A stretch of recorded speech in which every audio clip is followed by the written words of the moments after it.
আমের পরিপক্কতায় প্রশাসন বেঁধেছে ক্যালেন্ডার, তবে প্রাকৃতিক ক্যালেন্ডার পাকপাখালি বলছে আম পেকেছে তারও আগে। গাছের নিচে পড়ে থাকা পাখিতে খাওয়া পরিপক্ক এ আমই তা জানান দিচ্ছে এসেছে টসটসে ফল নামানোর সময়। আপনারাই ছিলেন তো।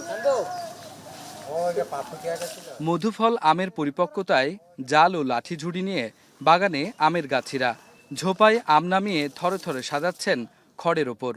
আমের কষ শুকিয়ে রাখা হচ্ছে ক্যারেটে। বাগানে আটি ও গুটির গাছে আমে কোথাও হলুদাভ, কোথাও আবার সবুজে ধূসর। আজ গুটিজাত নামানো হলেও ব্যবসায়ীদের অধীর অপেক্ষা গোপাল, রানী পছন্দ, লক্ষণভোগ ও ক্ষীরসাপাত নিয়ে। এবছর আমের রংরূপ, ঘ্রাণ, স্বাদ মিলিয়ে খুশি কৃষক। তারা বলছেন এবারে আমের ফলন ভালো হয়েছে। পরিষ্কার আমে নেই কোনো রোগবালাই। গাছে আম আছে, মোটামুটি ভালো আছে।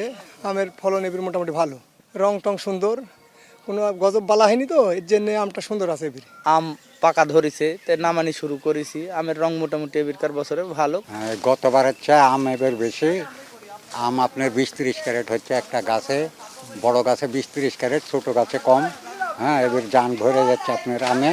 আগ্রহ থাকে আপনার গোপালভোগ, হিমসাগর, নেংরা, মানে এরকম ধরনের আরও অনেক ধরনের আম আছে যার যেটা পছন্দ। বাগান থেকে নামানো আম বাজারজাত করা হলেও এখন পর্যন্ত বাইরের পাইকাররা নেই হাটে। এছাড়া ক্রেতাশূন্য বাজারে দাম নিয়ে তৈরি হয়েছে হতাশা।